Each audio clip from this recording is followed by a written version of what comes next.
तो गाइस अभी हम यहाँ पे मार्गेरिटा में हैं। अभी मार्गेरिटा से हम आगे जाएंगे, लेकिन इस मार्गेरिटा का थोड़ा डिटेल्स मैं आपको बता देता हूँ। ये शहर इतना स्पेशल क्यों है। आसाम में इस शहर को या फिर ऑल ओवर द वर्ल्ड भी इसको बोला जाता है कोल क्वीन ऑफ आसाम बोलते हैं इस टाउन को। और ये एक बहुत ही इंडस्ट्रियल टाउन है, फोकस्ड ऑन कोल डेफिनेटली। और इस जगह पे तीन चीज़ों का एक बहुत ही अच्छा कनेक्शन हमें दिखता है। एक तो British era industrial history, tea gardens, and उसी के साथ साथ Italian connection, the margherita pizza if you remember. 1880s के पहले इस जगह को माकुम का ही एक हिस्सा मानते थे, जो कि एक आहुम वर्ड है। फिर 1884 में इस टाउन को क्वीन के ऑनर में queen margherita of Savoy, the queen of consort of Italy जो थे, उनके ऑनर में इस जगह का नाम रखा गया मार्गेरिटा। ये नाम इसलिए भी चूज़ किया गया था to give a tribute to chevalier Roberto Paganini, an Italian chief engineer who supervised the construction of the Dihing River Railway Bridge। अब इस जगह का फन फैक्ट ये है कि ये वही क्वीन मार्गेरिटा है जिसके लिए फेमस मार्गेरिटा पिज़्ज़ा नाम रखा गया था। ये इसी क्वीन, जो इटालियन क्वीन थे, उन्हीं के नाम पे ये मार्गेरिटा पिज़्ज़ा अभी वर्ल्ड वाइड फेमस है। अगर इकोनॉमिक आइडेंटिटी इस जगह की पूछी जाए कि ये जगह किस चीज़ के, किस इंडस्ट्री पे बेसिस पे चलती है, तो दो चीज़ें हैं। एक है कोयला, एक है tea for sure because it is in Assam I guess. और यहाँ पे हेडक्वार्टर्स है कोल का, नॉर्थ ईस्टर्न कोल फील्ड्स का, कोल इंडिया का यहाँ पे हेडक्वार्टर है, जो कि ब्रिटिश राज के दौरान ही यहाँ पे इस्टेब्लिश किए गए थे। यहाँ के जो कुछ फेमस टी स्टेट्स हैं वो है Namdang, दिरॉक and margherita T states. यहाँ पे प्लाईवुड का भी काफ़ी अच्छा इंडस्ट्री है, लेकिन अभी वो उतना चलता नहीं है, बट प्लाईवुड का भी एक हिस्ट्री था यहाँ पे। अगर मार्गेरिटा पे आपको देखने लायक अगर जगह बोले तो यहाँ पे लोग क्या देख सकते हैं, तो उसमें से एक हो गया आपका कोल हेरिटेज पार्क एंड म्यूज़ियम, जो कोल म्यूज़ियम आपको मैं दिखाया था पहले। फिर स्टीलवेल रोड देखेंगे क्या, वो तो आप चलते रहेंगे तो उसी पे तो चलते रहेंगे, और वो तो रोड ही है, चल ही रहा है पूरा। डिगबोई से लेके वहाँ आपका लीडो तक, लेखापानी तक वही रोड है जो स्टार्ट होता है लेखापानी से। फिर यहाँ पे एक टिपोंग कॉलेरी करके लेखापानी साइड में एक जगह है, नेचुरल ब्यूटी है, बहुत सुंदर जगह है वो।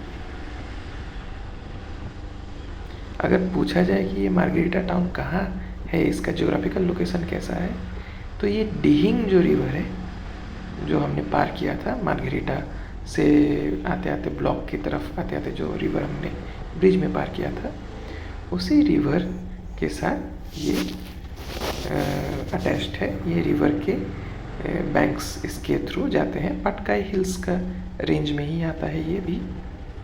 और कनेक्टिविटी बोला जाए तो ये आसाम को अरुणाचल से कनेक्ट करता है। Dibrugarh airport again is the near.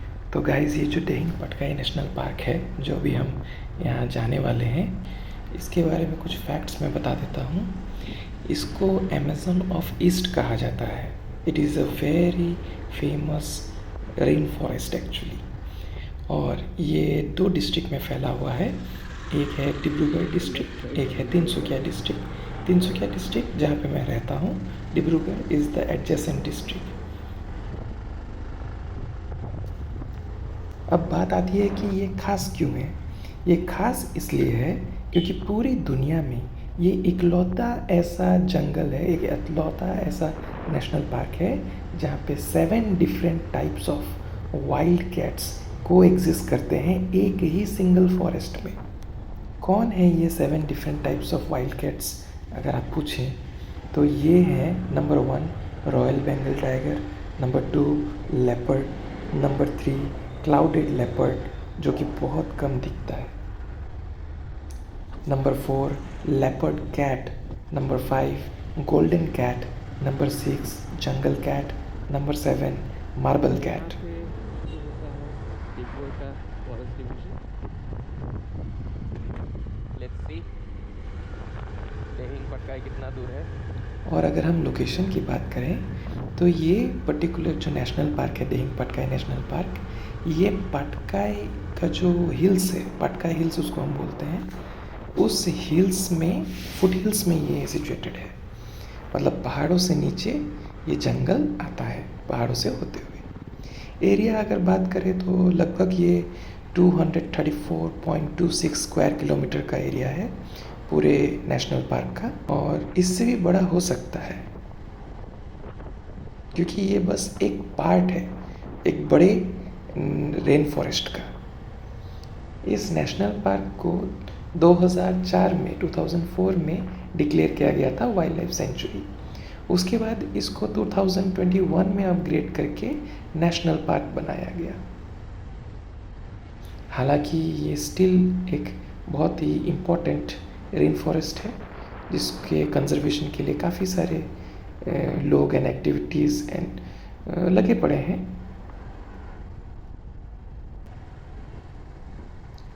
अब इस जो पूरी जंगल के लाइफलाइन जो है, एक रिवर है जिस रिवर का नाम है बूढ़ी दिहिंग बोलते हैं उसको. वो रिवर इस फॉरेस्ट में से होते हुए जाती है और पूरे फॉरेस्ट की वो लाइफलाइन है.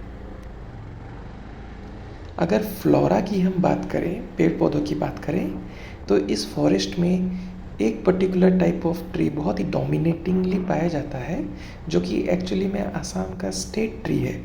उसको होलोंग ट्री बोलते हैं. और अगर उसके बाद कोई बहुत ज़्यादा दिखता है वो है nahor, nahor tree. These are local names by the way. और यहाँ पे 100 से भी ज़्यादा स्पीशीज़ ऑफ ऑर्किड्स मिलते हैं. Dehing Patkai national park. It's pretty cold inside, so I'm not going to open my helmet visor. Feel the coldness on my hand.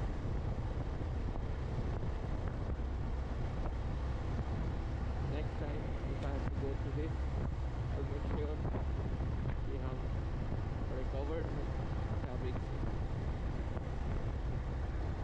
If dense forest is quite cold. यहाँ आ गया देहिंग पटकाई का एंट्रेंस. ये देखो यहाँ पे लिखा है.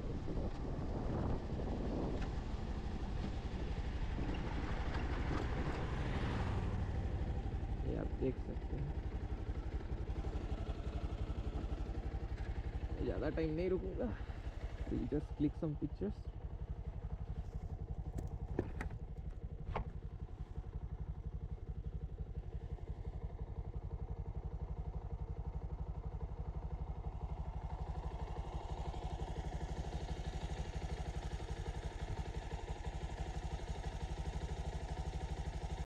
Okay, let's continue. Yes. यहाँ पे 7 टाइप्स ऑफ प्राइमेट स्पीशीज जैसे कि western hoolock gibbon, India's only ape species, capped langur, big tailed macaque, ऐसे और भी 7 तरीके के प्राइमेट स्पीशीज मिलते हैं. बर्ड्स की अगर बात करें तो ये तो बर्ड वॉचर के लिए एक हेवन है.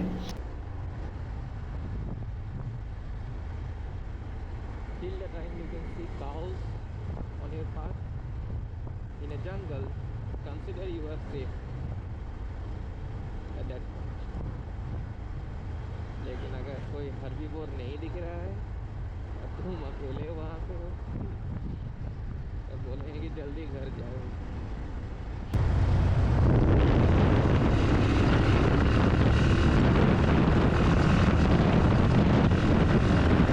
यहाँ पे 293 स्पीशीज ऑफ बर्ड्स मिलते हैं, जिसमें से एक एंडेंजर्ड स्पीशीज भी है जिसको हम बोलते हैं वाइट विंग्ड वुड डक, जो कि आसाम का एक स्टेट बर्ड है. बाकी यहाँ पे देखा जाए तो ग्रेट हॉर्नबिल भी मिलता है. You all must be very familiar with the hornbill festival hosted by Nagaland. ये उसी चिड़िया के नाम पे है. और अगर हम बात करें जानवरों की, other than the wild cats, तो यहाँ पे Asian elephants, Himalayan black bears and Chinese pangolins बहुत मिलते हैं. कुछ होगा अंदर शायद फॉरेस्ट में. मैं जब इस जगह के कल्चरल हिस्ट्री के बारे में पढ़ रहा था तब मुझे पता चला कि यहाँ पे बहुत सारे सेवरल इंडिजिनियस कम्युनिटीज़ हैं जिनका नाम है ताइपा के, खामियांग, सिंगफो, नोक्टे, जो कि यहाँ पे फॉरेस्ट के साथ बहुत ही हार्मनी से रह रहे हैं। यहाँ पे जो कॉलोनियल हिस्ट्री है, ये कॉलोनियल हिस्ट्री के हिसाब से देखा जाए तो ये park Digboi, you must be knowing, Asia's first oil well was drilled here, जो कि स्टीलवेल रोड से ही मैं आया हूँ, पूरा लीडो से यहाँ तक। इधर भी जाएंगे। और ये वर्ल्ड वार II के टाइम पे बना था ये जो रोड है, स्टीलवेल रोड, जो कि इंडिया और चाइना को कनेक्ट करता था।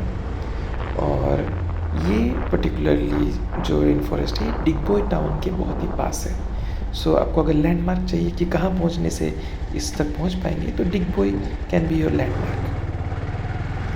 अगर आपको ये जानना है कि आप इस पार्क में सबसे बेस्ट टाइम टू विज़िट क्या है, तो बोलते हैं कि अक्टूबर टू अप्रैल सबसे बढ़िया होता है।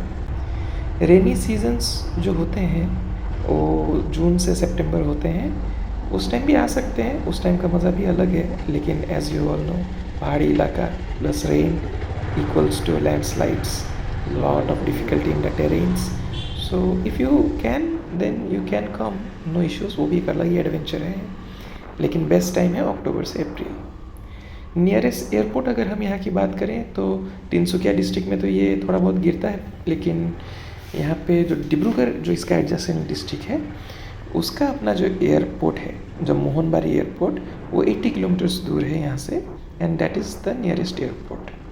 नियरेस्ट टाउन बोलने से तो यही आपका डिगबोई हो गया। डिगबोई के बाद मैं जहाँ से आया हूँ मार्गेरिटा होते हुए, डिगबोई के बाद नेक्स्ट टाउन मार्गेरिटा ही आता है, फिर लीडू, फिर लेखापन। ओके। और अगर परमिट की बात करें तो आपको या तो जयपुर रेंज से परमिट लेना पड़ेगा या सोयरांगपुर रेंज से परमिट लेना पड़ेगा यहाँ पे घूमने के लिए। एक्टिविटीज़ की अगर हम बात करें तो यहाँ पे बर्ड वॉचिंग भी करते हैं, ट्रैकिंग भी होता है, और कई सारे आसपास में नामफा के लोगों का बुद्धिस्ट मोनेस्ट्रीज भी है, तो उसको भी आप विज़िट कर सकते हैं। तो ये अलग अलग एक्टिविटीज़ हैं। मोस्टली तो यहाँ का इन्वायरमेंट आप देखेंगे तो एक्चुअली में अमेज़न गए बिना ही आप ये समझ पाएंगे कि अमेज़न के अंदर का सिचुएशन कैसा है, वहाँ पे सिनेरियोस कैसे होते हैं। And that's all about this Dihing Patkai national park.